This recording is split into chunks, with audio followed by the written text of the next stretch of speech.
guys, welcome back to my channel and thank you so much for watching. So the question for today is, did I get scammed buying my beautiful Skoda? Let's pull the car out and have a look at it.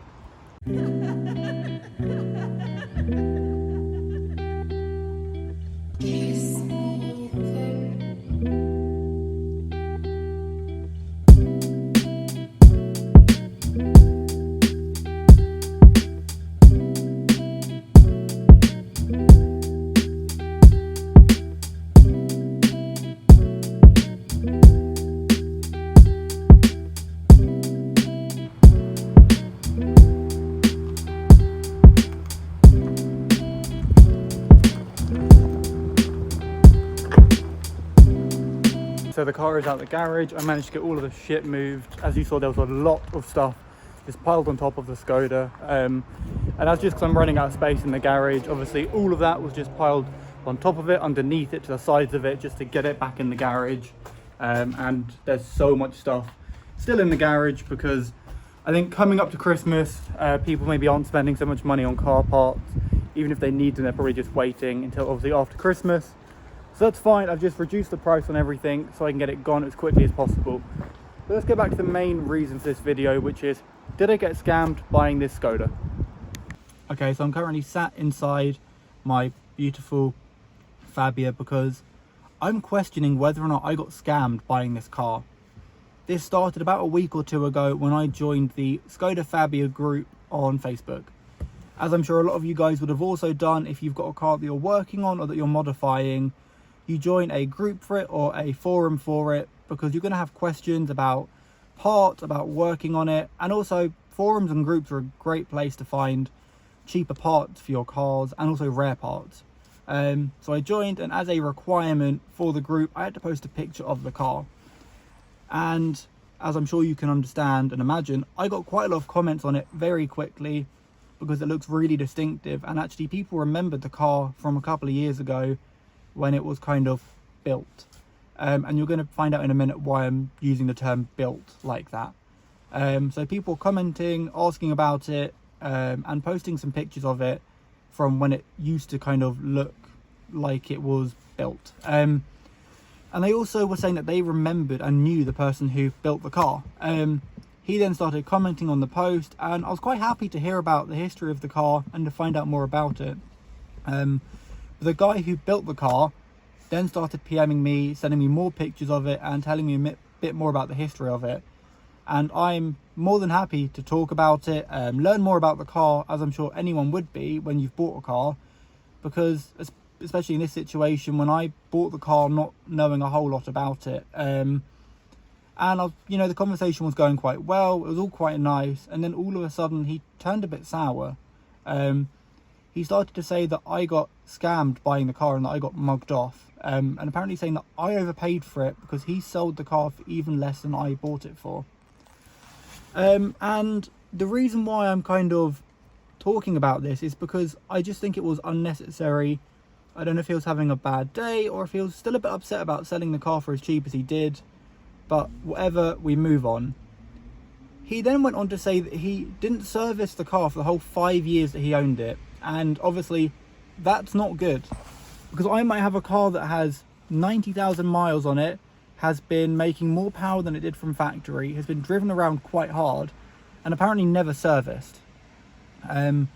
He then said that he sold the car for £2,000. And I don't know if I believe that. I don't know if I even believe that he didn't service the car. And the reason why I'm saying that is because he would have had the car when it was almost new, maybe 2 years old. So it would have cost a fair bit of money, probably over £10,000. He then would have spent money to put the car on air ride, put wheels on it, get it remapped, put full exhaust on it, and then later on paint the whole car.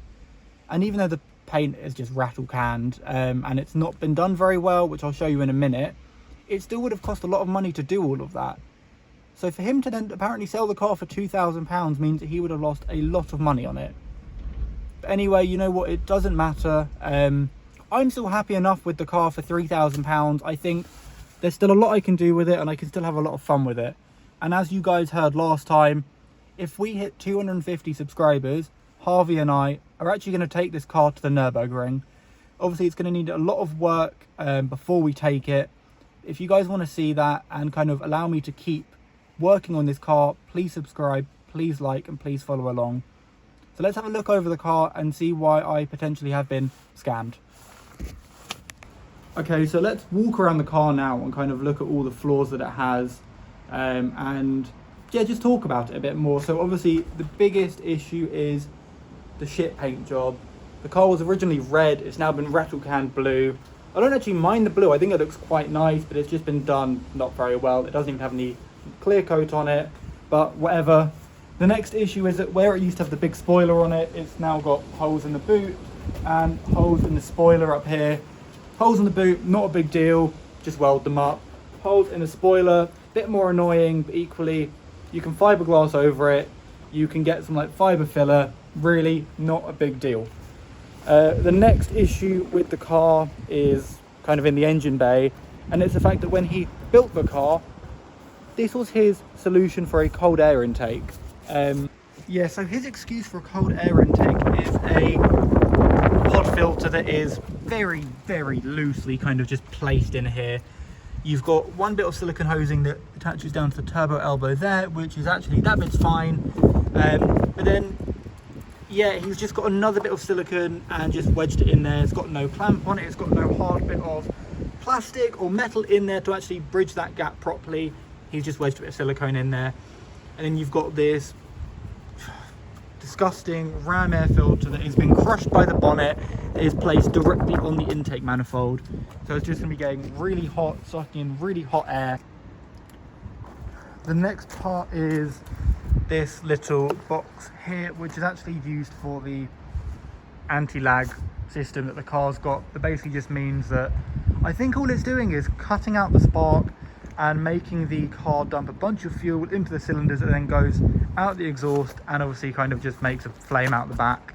Doesn't give the car any more power, doesn't do anything apart from damaging the engine, wasting fuel and looking pretty shit. Okay, so I've had to quickly come and hide in the garage to film this next bit, just because it's so windy out there. You're going to hear nothing apart from wind noise. The other thing is the car has no MOT, which obviously I knew when I bought it. Not a big deal.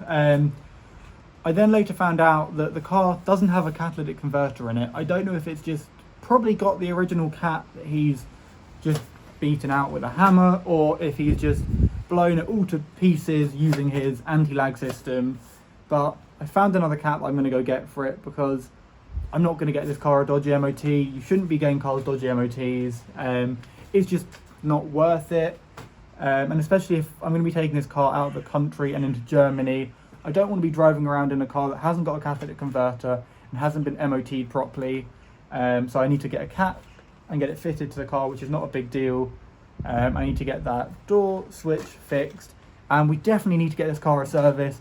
I have actually gone out and bought the oil, so let's go do that now.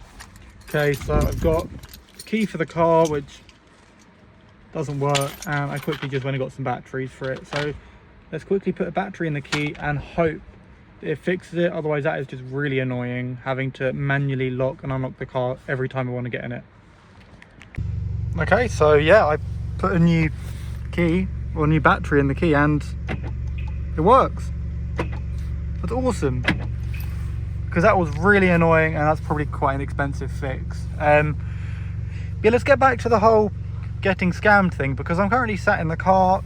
Yeah, I got a battery just to jump because it's been sat for so long, which is fine. But like, it starts right up, it's idling happy. It does have a warning light there, but I haven't even scanned it. I don't know what that is yet. I mean, heated seats, they both work. Aircon, if you listen carefully, no, does still work, but you didn't hear obviously the fan kicking because that's off. Everything just seems to work on it so far that I've found. I'm sure there's stuff that doesn't work, but that just kind of is what it is, you know. It's really not the end of the world. And I mean, the engine sounds happy enough. I'm gonna let it warm up just for a second, because obviously I'm gonna do an oil change on it now.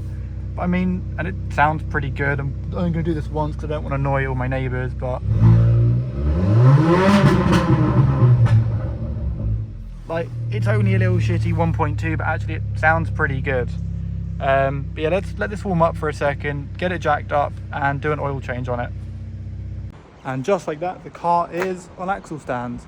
I've also put some wheels under there just because you can never be too safe. And it's always good to give your car a good old wobble check. Because if you can't put your weight on it, give it a good shake around without the car moving, then it is not safe to go under.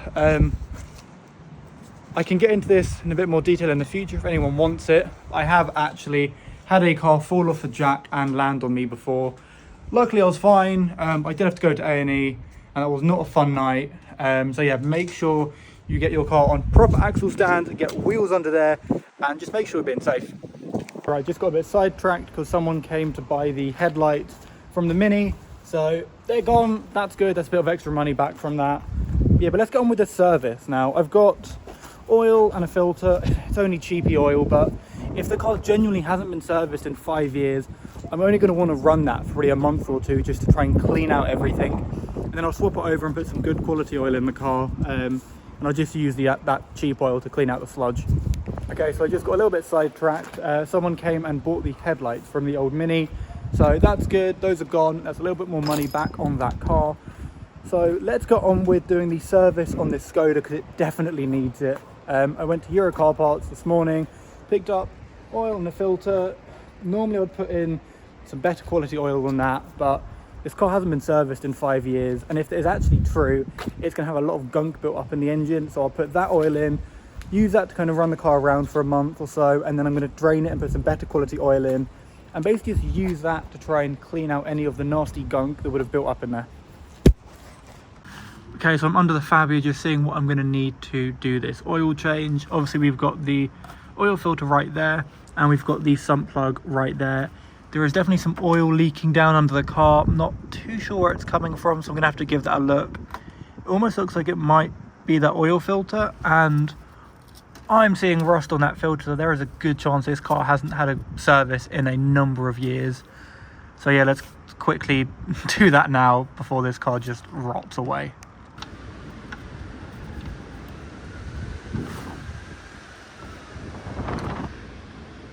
Yeah, so that oil definitely looks pretty black and pretty nasty. I'm not seeing any like metallic coming out in it, which is obviously very, very good because that's always a worry. Oh no! Oh, the wind. That is not ideal at all. There's fucking oil everywhere now. Great. I have to clean that up. So the oil is topped up. I did check the dipstick and it looks good. What I'm going to quickly do though is get the car started, let it run for maybe 30 seconds, probably not even that long. Basically just to let the oil kind of flow around, fill up the oil filter, and then I'm going to check it again once it's done that, just so it's actually at the right level, because otherwise obviously it's quite easy just to chuck oil in and leave it and not check. There we go, on the button.